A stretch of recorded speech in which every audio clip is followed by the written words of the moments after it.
মাকে বলছি পূজাকে পার্মানেন্টলি এ বাড়িতে রাখার ব্যবস্থা করতে। ওকে ওকে।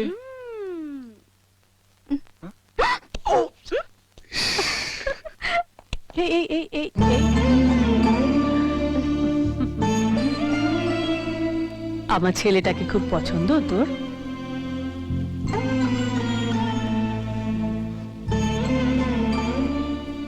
বর্ষা আমাকে সব বলেছে।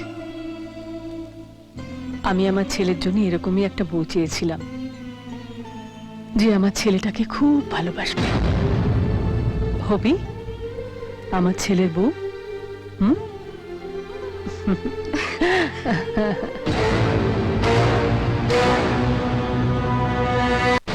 ইম্পসিবল। তুমি কোত্থেকে এসব শুনেছো আমি জানি না, কিন্তু তুমি ভুল শুনেছো।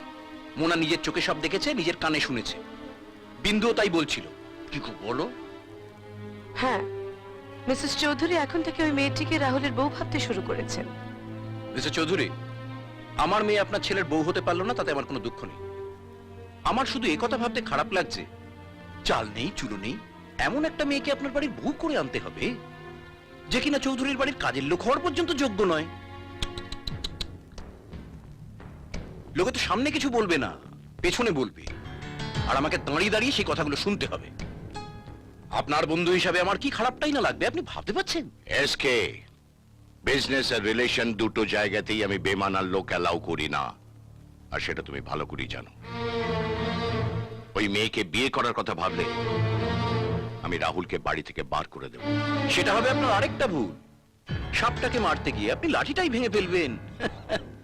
সাপটাকে মারুন, কিন্তু লাঠিটা যেন না ভাঙে, কারণ ওটা আপনার, ভেঙে ফেললে আপনারই ক্ষতি।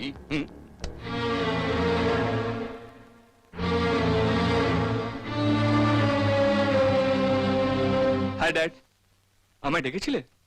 হ্যাঁ এসো। দেখো, আমাদের হলদিয়া ফ্যাক্টরিতে একটু প্রবলেম দেখা দিয়েছে। একজন কারো ইমিডিয়েটলি যাওয়া দরকার। আমি তো যেতে পারছি না, আমার মনে হয় তুমি একবার ঘুরে এসো। আমি? কেন, কোনো অসুবিধা আছে?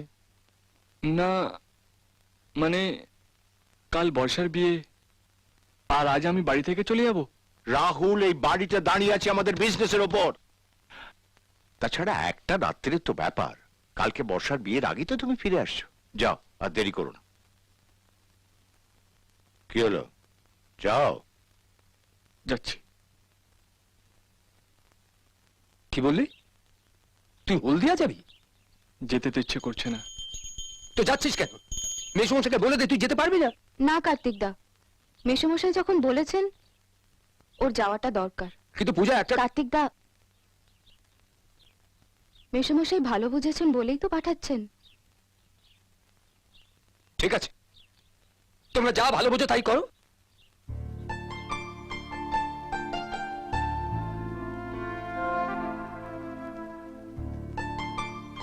কাল কখন ফিরবে? বিয়ের আগেই আমি ফিরে আসবো। ঠিক আছে, তুমি আর দেরি করো না, বেরিয়ে পড়ো।